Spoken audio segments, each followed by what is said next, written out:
300 manned fighter planes. Tiger 2, Dark Star Pictures. And pilots like Matt McDonough have long been our heroes. The best fighter pilots that I've seen are the ones that can make a quick decision when things are happening very quickly. But a revolution is underway as manned planes are replaced by drones. Are we approaching a time when movies like The Terminator become our reality? God, some machines are starting to take over. A time when machines fly, think, and even kill on their own. Drones are aerial robots that carry visual sensors, navigation systems, target acquired, and sometimes even weapons. They come in all shapes and sizes and go by a variety of names. The United States Air Force uses the term remotely piloted aircraft. They are also known as unmanned aerial vehicles, or as the media likes to call them, drones. Already, the Pentagon relies on a family of more than 10,000 drones, usually to spy, but sometimes to kill. Small enough to fit in a soldier's backpack, the 3-foot-long Raven is the most widely used spy drone in the world. The stealthy Sentinel provided crucial intelligence in the raid to kill bin Laden. The killer Predator has flown thousands of missions since 2001.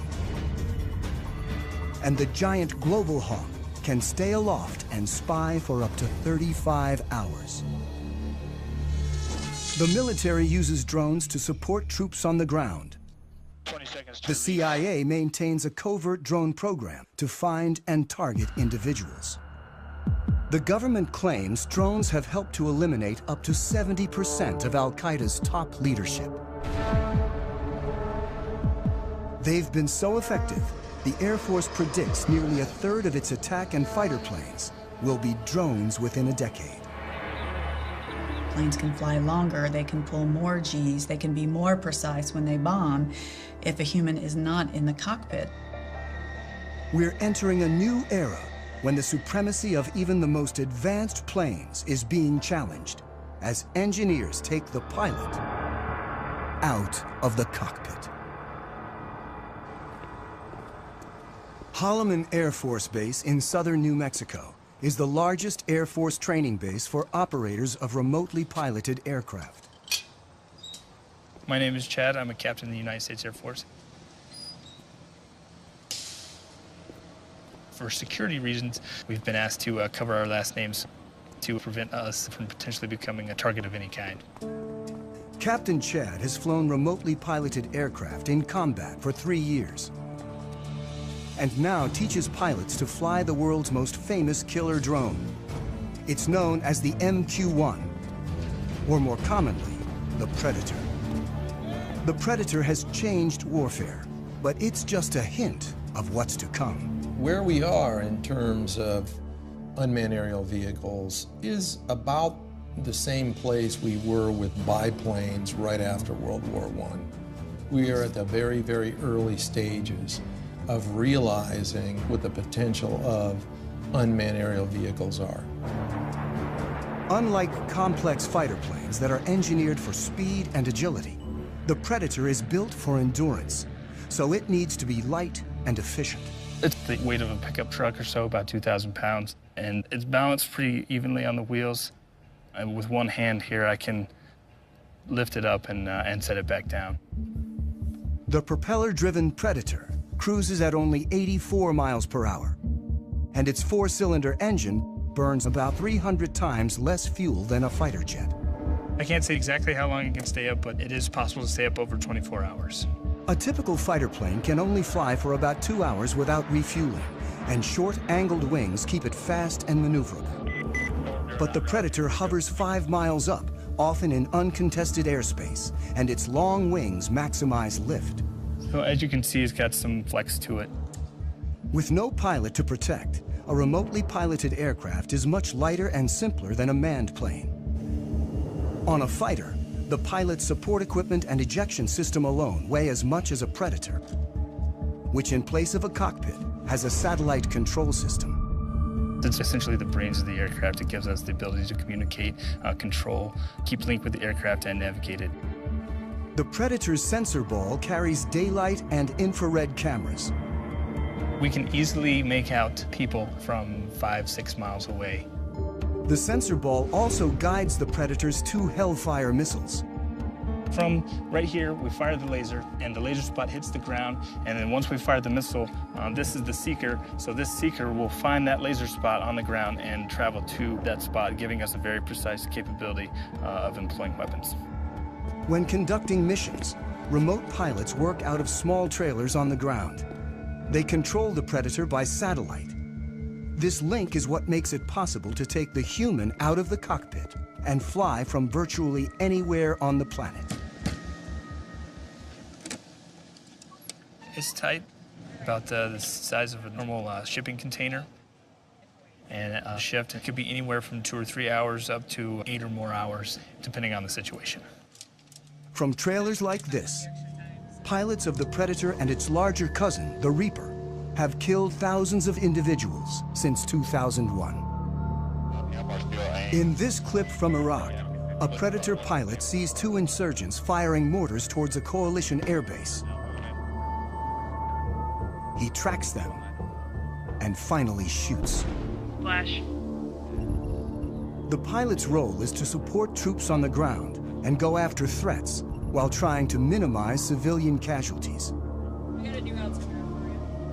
With such high stakes, pilots like Chad need ongoing training. Today, he'll be flying the Reaper in an exercise 50 miles away in the New Mexico desert. All right, Greg, you're gonna be my HVI. I have Shadow on station. He's gonna be watching you. You're gonna be on a group of former soldiers working for a company called Rally Point will run an exercise in which Chad will hunt down insurgents in a mock village. We'll strike you there. Once you die, stay there, drive. 2 will play insurgents, and 1 will be a soldier on the ground communicating with Chad. About to take off now, so we're going to push the throttle up. And there we're up in the air. The training mission offers a rare glimpse into the mechanics of how the U.S. uses drones to support troops and prosecute its war on terror. The goal is to make it as realistic as possible so pilots can avoid mistakes when in battle. They should be checking in here probably in the next 20 minutes or so. It's going to be a MQ-9 Reaper. Check. If they're at 25,000 feet, which they generally work, we're not going to be able to see them at all. It takes about half an hour to reach the mock village. Drones like the Reaper can fly on their own using autopilot and preset GPS locations. But the Air Force still keeps human hands on the controls at all times. People have this concept of either it's a manned plane and the pilot's doing everything, or it's an unmanned plane and it's something out of the Terminator movies.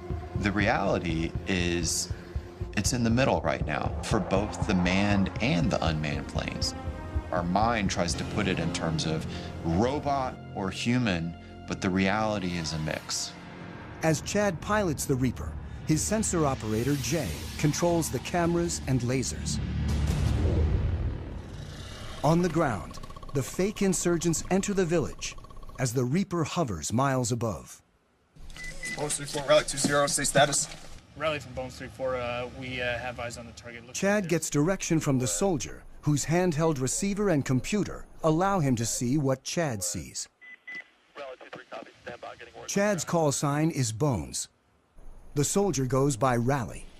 And Rally from Bones, we have 2 packs moving around inside the northwest corner of the compound. Bones 3-4 from Rally 20, continued Shadow.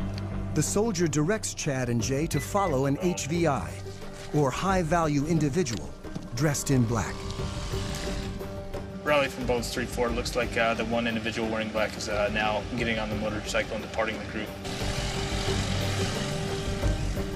Depending on the situation, the decision to kill comes from an intelligence officer who could be anywhere, a battle commander on the ground, or sometimes the pilot. Bones 3-4 from Rally 20, looks like that personnel is stopping. Bones 3-4, that's a firm, that's what we got up here. All right, what I'd like to do is go ahead and prosecute 9-line Bravo 1. Copy.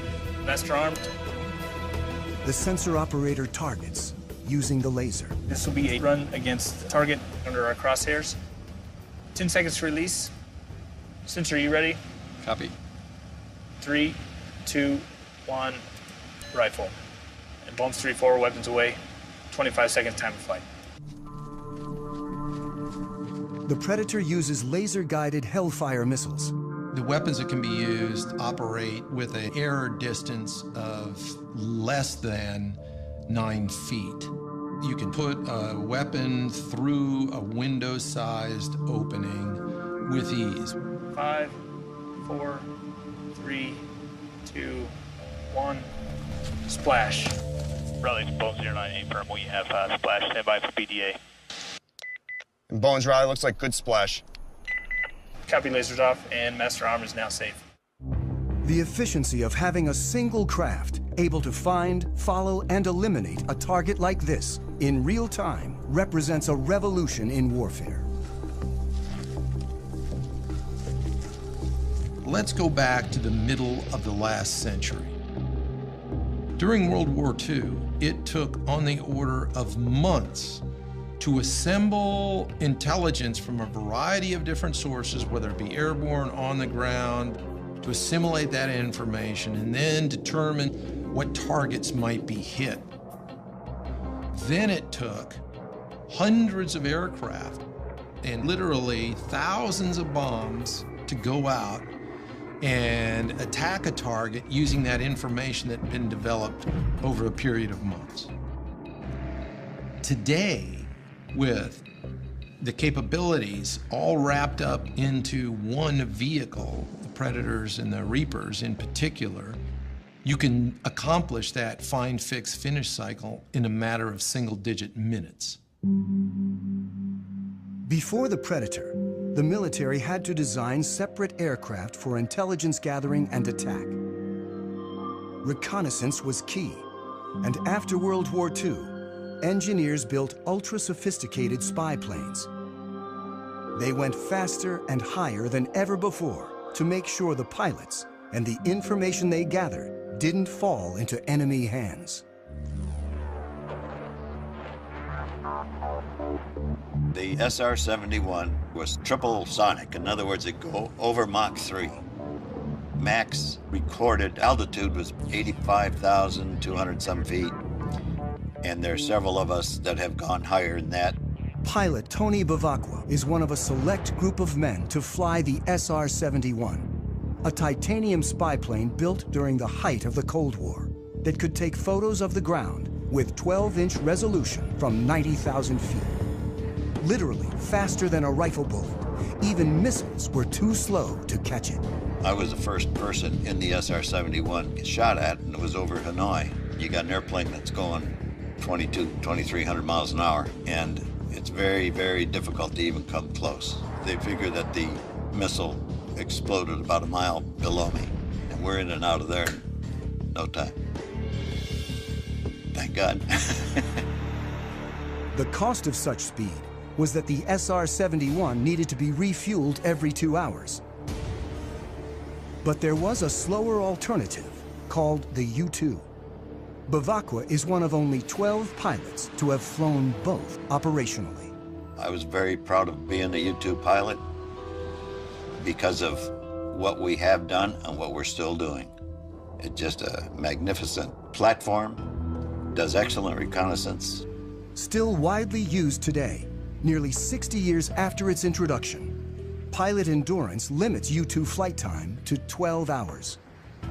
It's pretty demanding on their bodies. They have to wear a special high-altitude suit for it, and then it whites them out for a good couple of days. It fatigues them quite a bit to go that high. Manned spy planes are not only limited by human endurance, they also bring the risk of pilot loss. In 1960, Bevacqua's friend, Francis Gary Powers, was shot down while flying a U-2 over the Soviet Union. It was a propaganda field day for the Russians. Powers' cover story was that he was on a meteorological flight. Frank Powers tried to say it was a weather flight, but there was miles of film. And so it was easy to discern what he was doing. Khrushchev denounced the United States with every epithet in his vocabulary. He summarily rejected all attempts of the West at reconciliation. Powers was imprisoned in Russia for more than 2 years, creating a major international incident and clearly demonstrating the need for unmanned spy planes.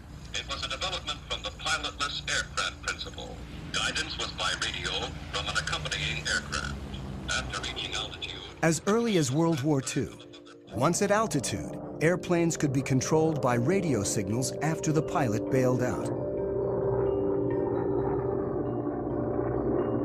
But for decades afterwards, before GPS, drones were limited by primitive autopilots and navigation systems. In the 60s and 70s, drones crashed constantly, including the most advanced unmanned aerial vehicle, or UAV, the Aquila drone, that averaged a crash every 20 hours. It was a small propeller drone that would fly over the battlefield and gather information and beam it back to you. The problem is, back in the 70s, the technology wasn't ready yet. It was a $1 billion program by the time they got just a couple prototypes. I was frustrated that the U.S. could not make UAVs really work. Abe Karam is the father of the Predator. This is one of 2 small UAVs built in my garage between 1980 and 1983. I was borrowing $18,000 a year from family. That's all we had. Everything was built with the lowest possible technology. We were trying to show that if you design the best you can, then you are going to get performance by design. On his first prototype, the Albatross, Karam placed the engine and propeller in the rear so they wouldn't interfere with the delicate sensors up front. And the inverted tail is also still visible on its famous descendant. Down-deflected tails are there to protect the prop, so when it tilts back, it's hitting the skids and not hitting the propeller. An ex-fighter jet engineer, today Karam designs and builds planes at his company in California. In the 70s, when he started working on drones, he realized that without a pilot in the seat, a whole new world of design possibilities opened up. Other unmanned aerial vehicles of the time were still too closely modeled on manned aircraft. I said, I don't like what I see. I'm not going to take the engine, and I'm not taking the prop, I'm not taking the landing gear, I'm not taking the computer. Karam believed that efficiency and lightness were the key to creating an affordable, high-endurance UAV. So first, he gave his craft long wings to prioritize lift over speed. When you want to be efficient, you want to be like the soaring birds, very long span wings. The Albatross is the best gliding bird, is 20 times more span than the Cord. And my Albatross, the UAV Albatross, was close to that. Karam built the Albatross from scratch in his garage. He modified a go-kart engine to burn only 1/10 of a gallon of fuel an hour, and Albatross soon evolved into Amber, a 15-foot-long, 28-foot span UAV with 38-hour endurance. Karam relied on seed money from DARPA, the Defense Advanced Research Projects Agency. Its early investments in artificial intelligence and other technologies led to countless civilian uses and made modern UAVs possible. In the 1970s and 1980s, with significant DARPA impetus and some DARPA funding, a variety of new technologies emerged, including the Global Positioning System, long-range data links, lightweight computer equipment, and composite materials, as well as satellite communications and digital flight controls. The Albatross, the Amber, were the harbingers of the modern era of UAVs. We were a total team of 3 people, and we proved a lot of what we wanted to prove. Secretary of the Navy and the head of DARPA, they said, okay, you fly 500 hours, how many are you going to crash? We ended up not crashing any in the 500 hours we did for the military. Karam's Amber prototype never went into full production. But after a number of incarnations, by the mid-90s, his design became known as the Predator. Do not handle the missile by the strakes, wings, fins, seeker head, rocket motor, nozzle seal, umbilical connector housing during loading to prevent damage to equipment and or injury to personnel. My UAVs were not meant to be armed. It was really built for the Cold War, when we had the big tactical challenge with so much artillery on their side, so much artillery on our side. Ready? With two large armies facing off, UAVs could be used for espionage, but not attack. Then, after 9/11, America started targeting individuals.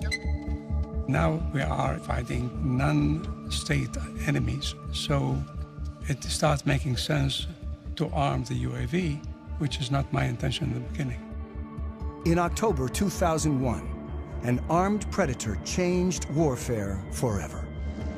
I was the commander of the air operations against Afghanistan, where we actually used, for the first time, a weapon off the MQ-1 Predator.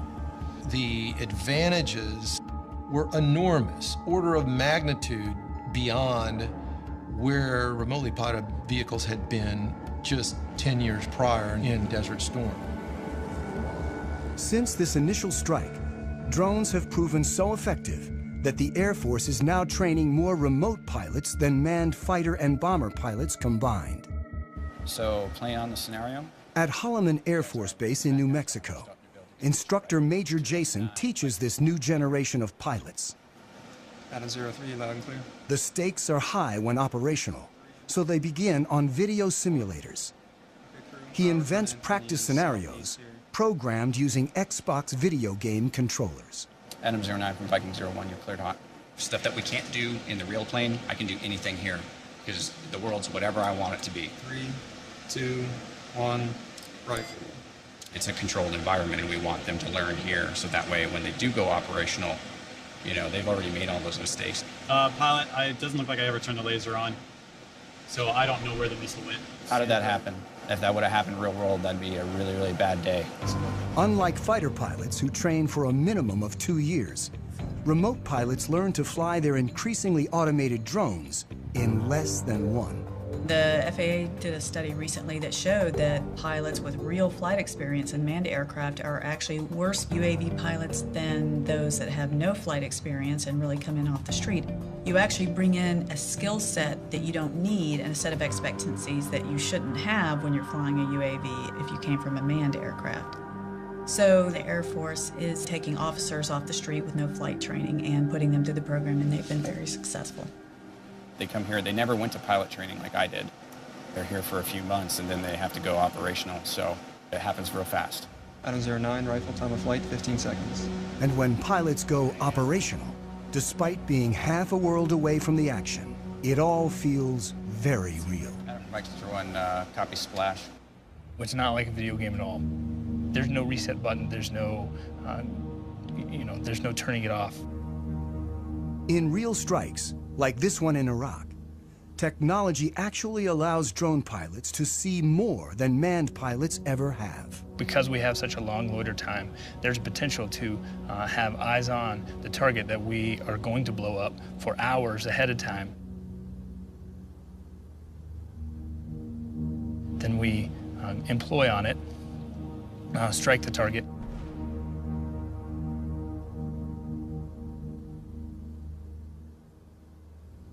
And then stick around for another few hours to watch what happens afterwards.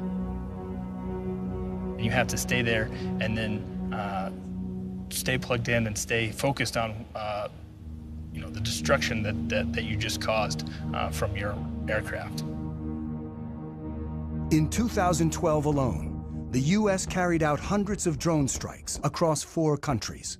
Afghanistan is the only publicly authorized war, while strikes in Pakistan, Somalia, and Yemen are covert CIA operations performed without putting American lives on the line. The technology has enabled us to set aside some of the risk factors of sending a pilot in harm's way. So it's meant that we've conducted a lot more strikes that would have been more problematic if we were using manned systems. The U.S. claims drones have decimated al-Qaeda's top leadership while causing limited civilian casualties. But the facts are hard to come by. We know fairly well how many strikes are occurring. What we don't know is the details, who the targets were, whether they were actually eliminated, or whether some other people were killed, because verification is very difficult. There are no fully reliable counts of civilian deaths, but some critics claim that as many as 30% of those killed in the broader drone wars are civilians, and that the strikes turn people against the U.S. and violate international law. After more than 10 years of attacks, the U.S. officially acknowledged its use of drones to target al-Qaeda members in April 2012, when presidential advisor John Brennan gave a speech. The United States government conducts targeted strikes against specific al-Qaeda terrorists, sometimes using remotely piloted aircraft, often referred to publicly as drones. He was met with a strong reaction. Hundreds of innocent people we are killing with our drone strikes in Pakistan and in Yemen and Somalia. They deserve an apology from you, Mr. Brennan. I speak out on behalf of the Constitution, on behalf of the rule of law. I love the rule of law. I love my country. You are making us less safe by killing so many innocent people around the world. Shame on you. Thank you. It's very critical that the U.S. public understand what is happening with the use of this technology, because it is being done in the name of the United States. Drone technology enables America to strike virtually anyone, anywhere with ease, regardless of national boundaries. We've seen this deep controversy that surrounds these strikes into places like Pakistan or Yemen or Somalia, and a whole new series of questions for international law. The fact that you're not flying a human being across a national boundary still makes it an invasion of a country. We've entered an era where we are conducting an array of operations using unmanned systems that in a previous generation we would have called war, and we would have treated like war. When you're conducting more than 300 airstrikes into a country, you're conducting the equivalent of at least an air war campaign, but we don't call it that now. Drones can strike with pinpoint precision, but their visual sensors are limited in ways that lead pilots to make mistakes. As they stand now, the limitations they have with the Predator is not being able for the pilot to look around and see what's going on. When the operator zooms in to see detail, it's like looking through a soda straw, and the pilot loses the broader picture. These individual little small sensor balls could generally see only a very small area on the Earth, even if you're up at 20,000 feet. I can't look out and see that maybe there's something else going on outside and around me. So the crew's grasp of the situation can be limited. And when they zoom in, they sometimes lose sight of key details on the ground. This secret 2010 transcript, obtained by journalists through the Freedom of Information Act, reveals what can go wrong. While supporting forces on the ground, a Predator team mistook a convoy of Afghan civilians, including women and children, for militants. The pilot asks, "Is that a rifle?" The answer is, "Can't really tell." After hours of monitoring, the ground commander calls in a strike. And 23 civilians die, in part because of limitations of the sensors. But engineers are working to create new sensors that can see more in greater detail than ever before. Today, we've developed sensors that can watch with an all-seeing eye and see an area about the size of a small city, all at one time. This is the next generation of surveillance. For the first time, we actually have permission from the government to show the basic capabilities. It is important for the public to know that some of these capabilities exist. Engineer Yanis Antoniadis designed the new sensor, known as Argus. With 1.8 billion pixels, it's the world's highest resolution camera. Argus fits inside this pod, that attaches to the belly of a UAV. But because much of the work is classified, we can't see the sensor itself. Because we are not allowed to expose some of the pieces that make up the sensors, so you get to look at pretty plastic curtains. Also known as Wide Area Persistent Stare, Argus is the equivalent of having up to 100 predators look at an area the size of a medium-sized city at once. This image was taken 17,500 feet above Quantico, Virginia, and covers 15 square miles. This whole image is at a very, very fine resolution. So if we wanted to know what is going on in any spot along this image, say near this building at this intersection, we can generate a moving image that shows what's going on in the area. Simply by touching the screen, Antoniades has opened up a window showing a detailed area, while still maintaining the broader context. And everything that is a moving object is being automatically tracked. The color boxes represent that the computer has recognized the moving objects. You can see individuals crossing the street. You can see individuals walking in parking lots.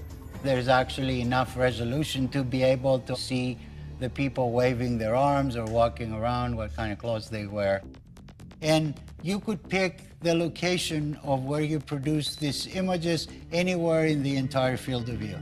Antoniades can open up to 65 windows at once and can see objects as small as 6 inches on the ground.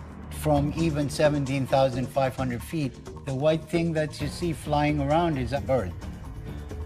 Argus streams live to the ground and also stores everything, 1 million terabytes of video a day, which is the equivalent of 5,000 hours of high-definition footage.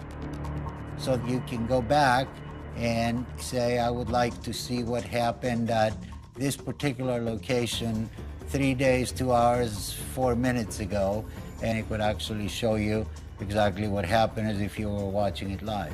To create the world's highest definition camera, Antoniades needed to design a new imaging chip. But DARPA, the project's funder, wanted to move fast and keep costs down. So he borrowed technology that most people have in their pockets. Inside this cell phone, okay, we find a tiny little camera. So if you were to take off the majority of it, you'd be left with an imaging chip. If you were to take 368 of these and make a big mosaic out of them and start shooting images, now you have Argus. Unlike the Predator camera that limits field of view, Argus melds together video from each of its 368 chips to create a 1.8 billion pixel video stream. This makes it possible to zoom in and still see tremendous detail. Whether Argus has been deployed in the field is classified. I'm not at liberty to discuss plans with the government, but if we had our choice, we would like Argus to be over the same area 24 hours a day, 7 days a week. That's not very easily achievable with manned platforms. This is where UAVs come in, and they're absolutely the perfect platform. Argus may be mounted on an armed UAV like the Predator, a long-range platform like the giant Global Hawk, or a development craft called the Solar Eagle that may someday stay aloft for years at a time. The U.S. Air Force right now has the ability to archive every single video that comes off of every single UAV. We're moving to an increasingly electronic society where our movements are going to be tracked. While technologies like Argus are expanding the reconnaissance power of UAVs, unmanned aircraft remain vulnerable in other ways. The Air Force's large drones still crash more often than manned planes. The $100 million Global Hawk is nearly 3 times more likely to crash than the U-2 it was designed to replace. Even if there's no pilot to lose, when a drone goes down, it can still be a problem.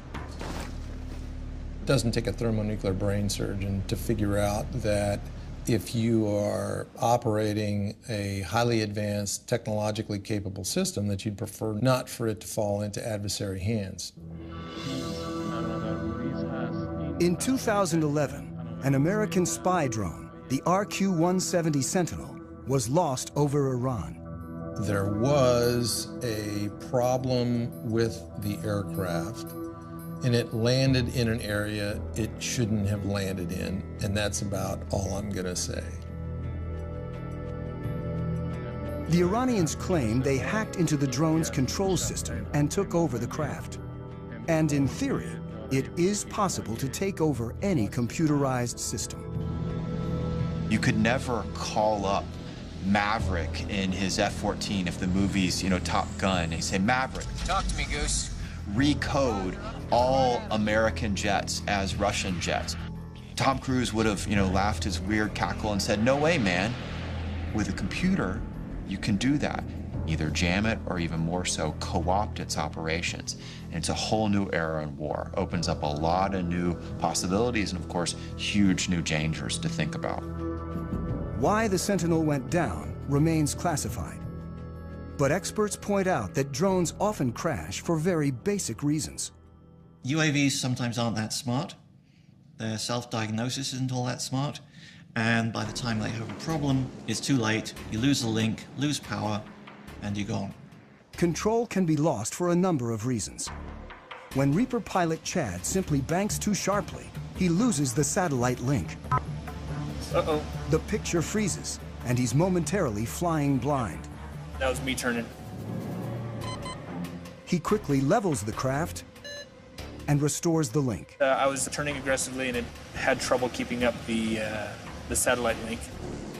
There is a degree of vulnerability involved with remotely piloted aircraft that have a command link, or they're actually operated by operators, that you can overcome by having a human in the cockpit. Dark Star, football.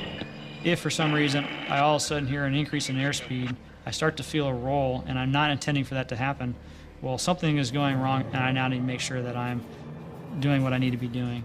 Unlike manned planes, drones depend on control links that can be lost, or potentially, as may have happened with the Sentinel, even taken over by the enemy. But what if a craft could operate on its own, free of any links, and even make its own decisions?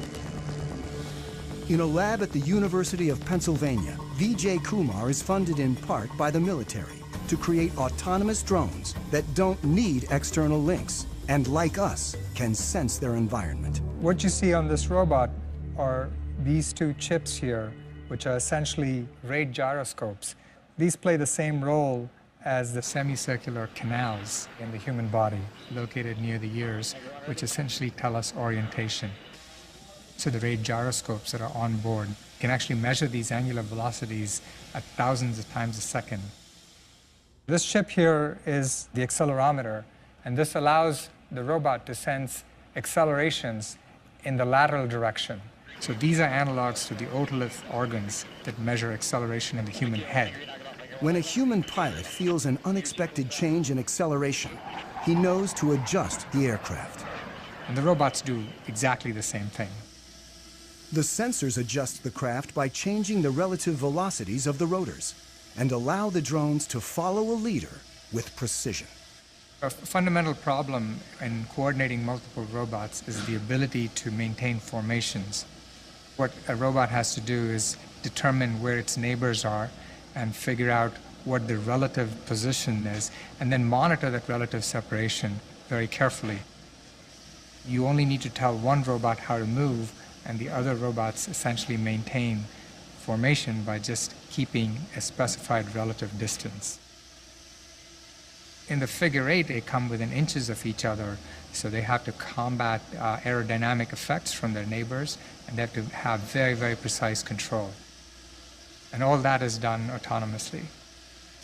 The precision of the robots allows them to do some things more quickly and accurately than human pilots can, like predict the movement and the shape of an object and adjust accordingly. In terms of acrobatics, I think it'll be hard to beat what a robot can do.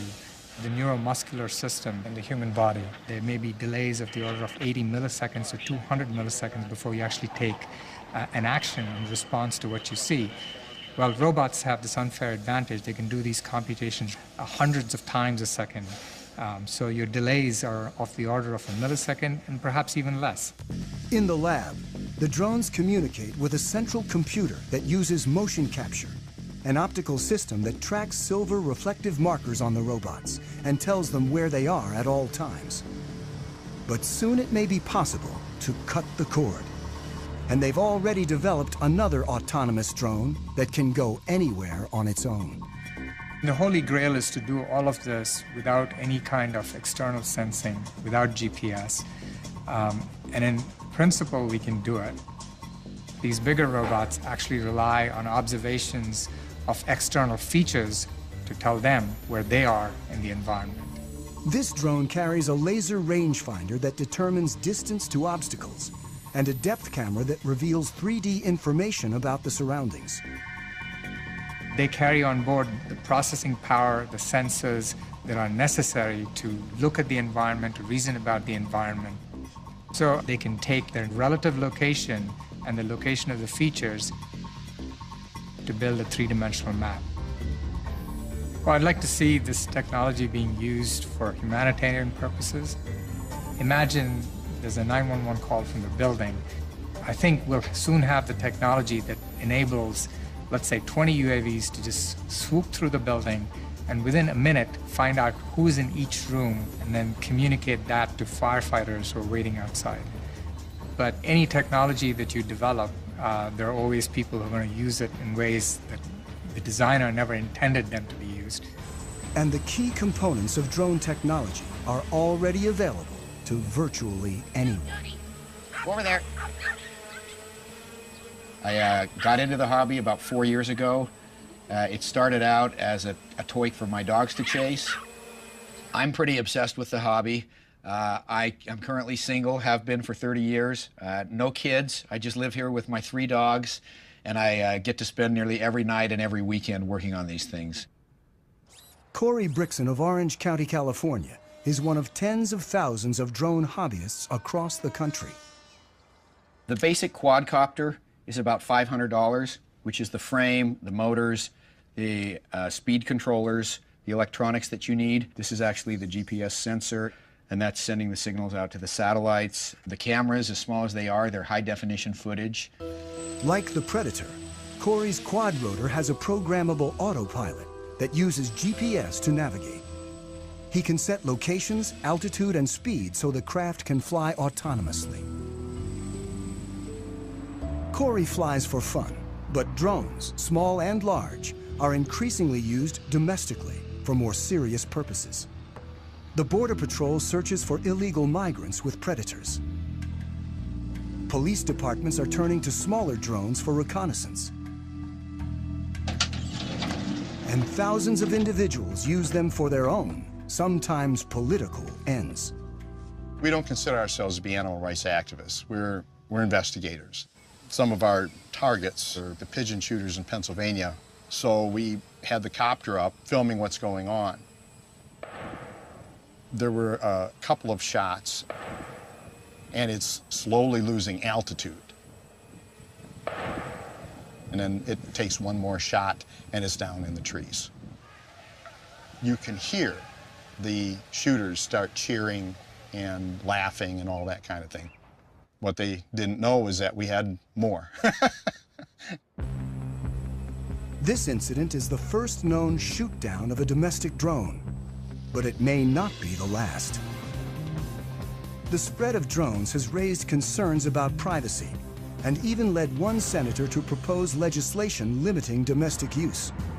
I think anybody that can use a device to peer into your activities, even if it's from the air outside your window or the air above your property, I think there's a right to privacy, and I'm all for making sure that, you know, all these drones don't come back from Afghanistan and Iraq and get put to purpose here that isn't consistent with our constitutional bearings. The worry is that in 2 or 3 years we'll have 30,000 drones crisscrossing the sky, accumulating all this information. It's a game changer, but it's not just an American revolution. There are more than 55 other countries right now that are building, buying, or using military robotics, particularly in the air. Iran recently announced it has its own armed drone with a range of over 1,000 miles. It's not known whether any of the technology was adopted from the lost U.S. Sentinel. But in the drone's arms race, the U.S. is constantly developing new technologies, like a small flying camera with a twist called Switchblade. The Switchblade will launch out of this tube, and the wings, the tail, the propeller will all spring open.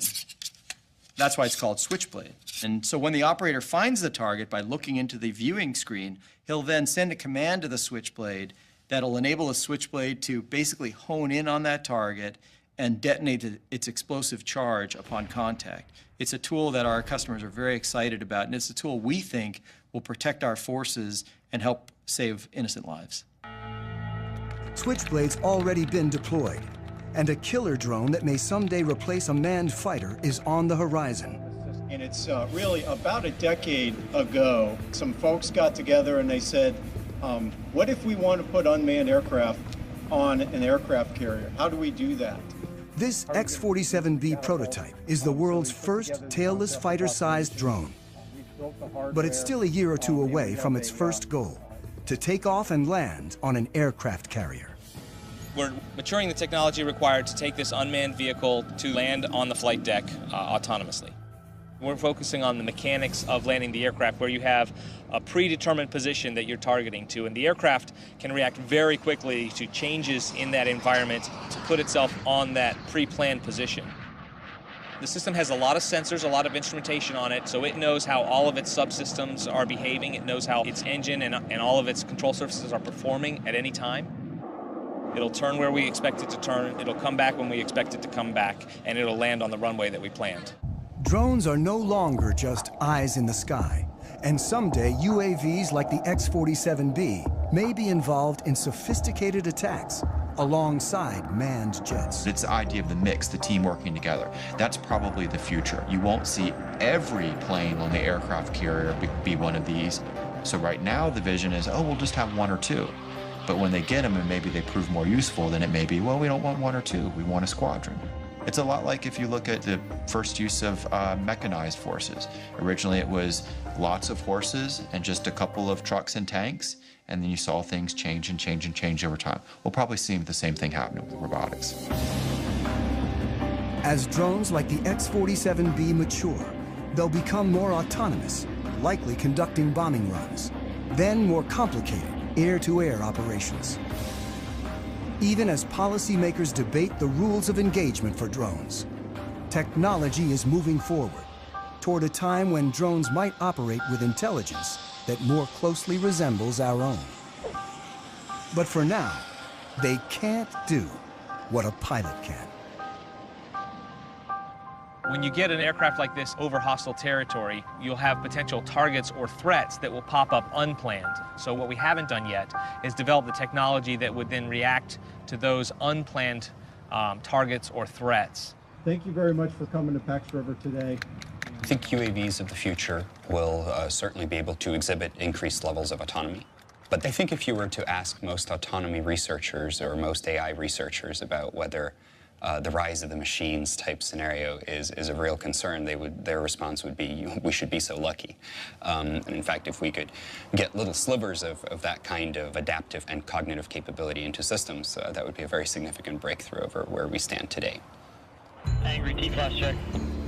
I've flown about 2,000 hours, and the missions that I've flown seldom go as planned. There's a lot of pieces that you cannot plan for. Nothing replaced the human being in a tactical environment, saying what to do next and why not this and why not that. An Airbus 320 with 150 passengers goes into a flock of Canadian geese and needing to land. I can't do it. I'm going on the Hudson.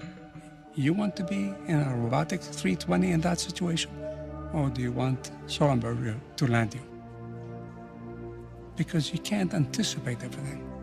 This ability to respond to the unknown may be the final hurdle if drones are ever to fully replace manned planes and start making decisions on their own. I think we're far, but let me say, I am the last guy who says, impossible.